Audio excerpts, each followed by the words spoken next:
গুনাহের কারণে অসুস্থ বানায় দিল, গুনাহের কারণে বিবি অসুস্থ, গুনাহের কারণে ছেলে অসুস্থ, গুনাহের কারণে গরুর খামারে বরকত হয় না, গুনাহের কারণে ছাগলের খামারে বরকত হয় না, মুরগির খামার মরে যায়, গুনাহের কারণে দোকানে বরকত হয় না, গুনাহের কারণে হাজারো পেরেশানি। এবার সব বন্ধ করে দিছে, ইস্তেগফার করলে আবার সব চালু হয়ে যায়। আমি বলছি না, কোরআন বলে استغفروا ربكم ثم توبوا إليه يمتعكم متاعا حسنا إلى أجل مسمى। ইস্তেগফার করো আর তওবা করো, জীবনে যখন যা লাগে সব দিয়ে দিব। কেমন আবার দেয়নি, সব ফিরে দেয়নি। চেয়ারম্যান সাহেবকে বাড়তিও দেয়, চেয়ারম্যান সাহেব পিছন থেকে বাড়তিও দেয় হুবহু।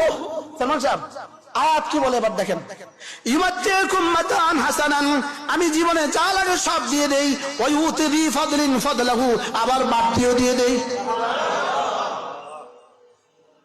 আবার বাড়তিও দিয়ে দেই। এটা কি? এটা কোরআন। সুবহানাল্লাহ। আস্তাগফিরুল্লাহ আস্তাগফিরুল্লাহ ওয়া আতুবু ইলাইহি, আস্তাগফিরুল্লাহ ওয়া আতুবু ইলাইহি, আস্তাগফিরুল্লাহ ওয়া আতুবু ইলাইহি। পেরেশানি হাজার প্রকারের, সমাধান এক প্রকারের। বিবি কথা শুনে না, ইস্তেগফার বাড়ান। জমিনে ফসল হয় না, ইস্তেগফার বাড়ান। দোকানে কাস্টমার আসে না, ইস্তেগফার বাড়ান।